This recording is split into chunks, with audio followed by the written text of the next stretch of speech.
2017 national election process has been over for the rest of the country after the formation of the government and the 10th Parliament last Wednesday. But for electorates, the Kandep Open, Simbu Provincial, Eastern Highlands Provincial and the Southern Highlands Provincial seats were not able to make it in order to be a part of the formation of the new government. Two did manage to declare their members-elect after the government's formation. However, a declaration remains to be made for the Southern Highlands and Simbu regional seats.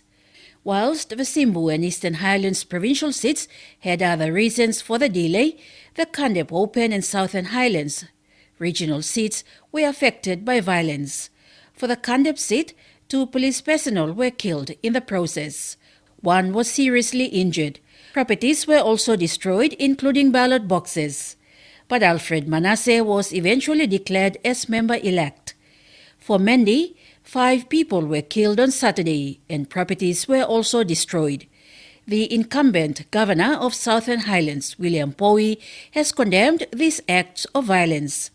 He gives a brief account of the incident. Powie explained that the violence stemmed from the failure by the provincial election manager to stop and bring the counting for the provincial seat to Mount Hagen and also count the 84 disputed ballot boxes.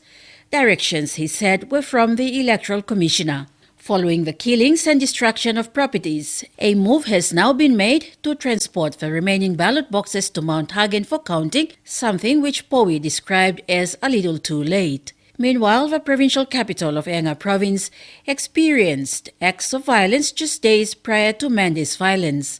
Reports that emerged attributed the violence to the Kandep Open seats counting process.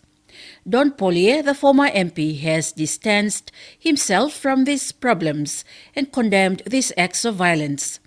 Everyone in Kandep, in Enga Province, in Papua New Guinea, not to resort to violence or any further killing.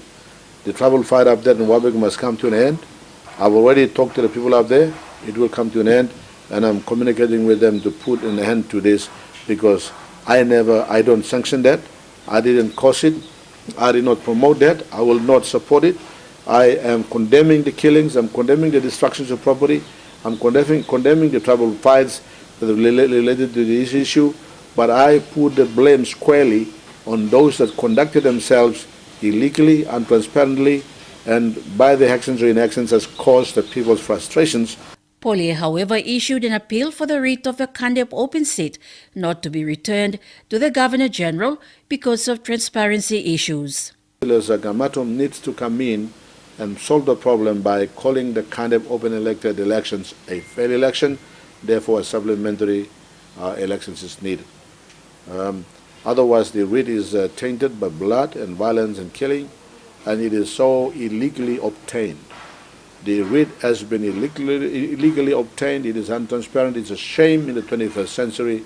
It cannot be accepted. It cannot be returned to the Queen. Despite the challenges faced during this 2017 national election, Prime Minister Peter O'Neill said this was a peaceful election and a full independent review will be carried out into the conduct of this 2017 national election. There has been certainly many challenges in these elections, but this has been one of the most peaceful elections in many parts of our country. It also has been an enormous undertaking for elections officials, scrutineers, members of our disciplinary forces, and everyone who has been involved in the election process. There have been difficulties at the administrative and organizational level as well. And again, as this government commits itself to a full independent review of the electoral process, that will provide us an opportunity for all stakeholders to share their views.